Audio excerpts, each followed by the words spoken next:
Hello and welcome to Astronomy and Astrophotography reviews. Firstly, a big shout out to our previous SVBONY competition winners, as they are very chuffed with their new gear.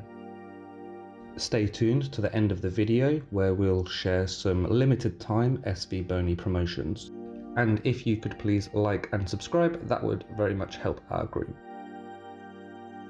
Today our tutorial will be focusing on the MK127 telescope, starting with the scope's dual speed focuser. The bigger wheel for more aggressive focusing and the smaller one for some fine tuning. It holds the focus very well and I have absolutely no complaints. As you can see, the location of the focuser here.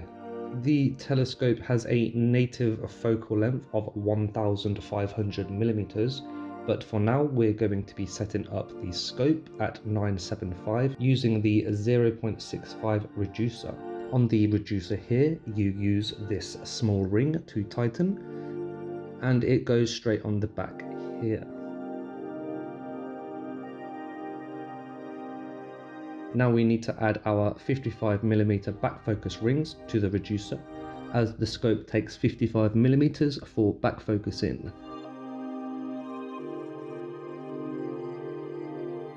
And lastly, the camera.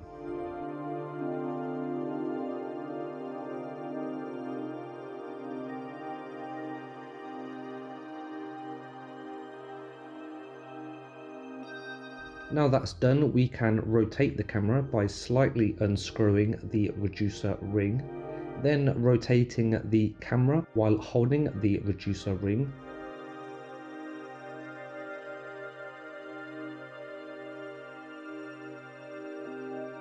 And then tighten the ring while holding the camera like so. Next we'll loosely add some little screws into these mount slots so it's easier to tighten them on the next step.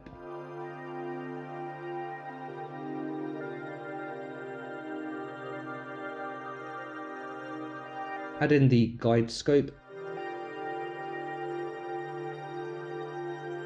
and if our guide scope is off like this, we need to correct it so both cameras are facing the same way.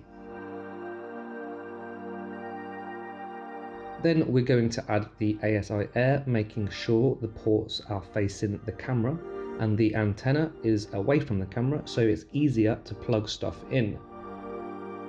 Now add in the guide wire into the guide scope and the grey port of the ASIAIR, and the power and control wire from the camera into the ASIAIR, and this scope is ready at 975mm.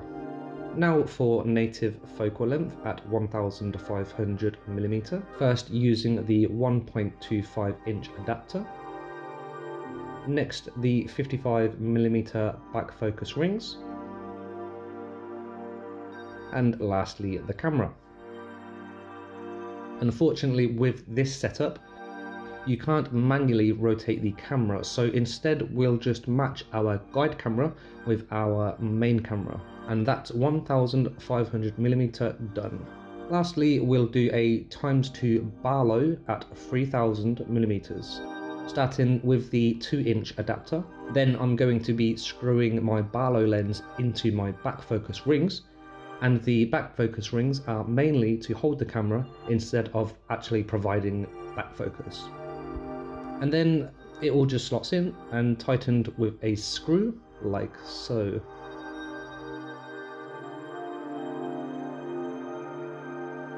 Moving on to the mount setup, we'll add our little bar at the bottom, and this is used to hold the mount head in place.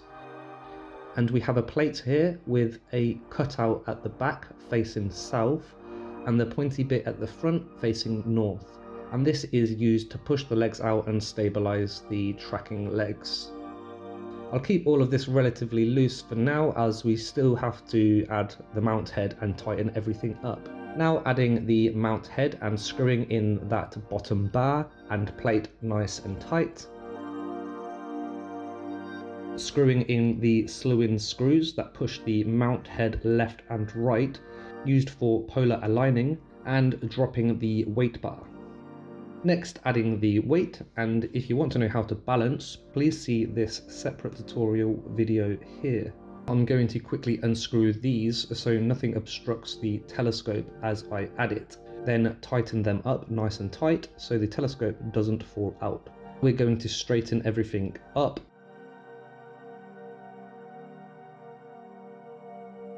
And rotate the scope 90 degrees to open the mount scope, as seen here. Now that's open, we can look through our mount eyepiece and straighten up our viewfinder so the crosshairs are true. And you do this by rotating the mount body, and when you do this at night, you'll want Polaris to be around here. After that's done, we'll straighten up our scope as best we can and wait for the night.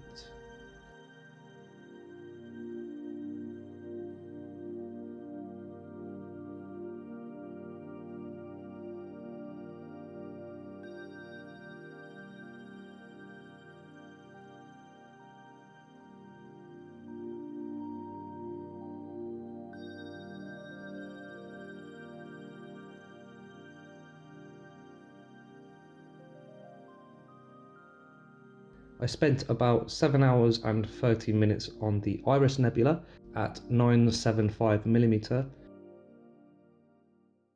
and got some fantastic data.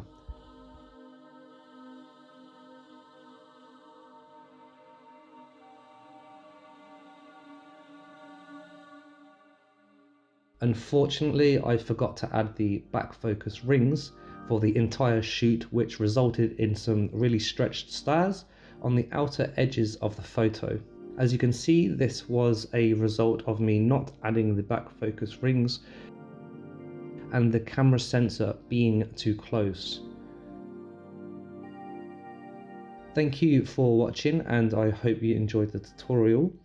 SVBONY are sharing a site-wide 20% off sale on eBay with a code found in the description. This ends on the 9th of August, so have a browse and see what you fancy. A big shout out to SVBONY, many thanks, and wishing you clear skies.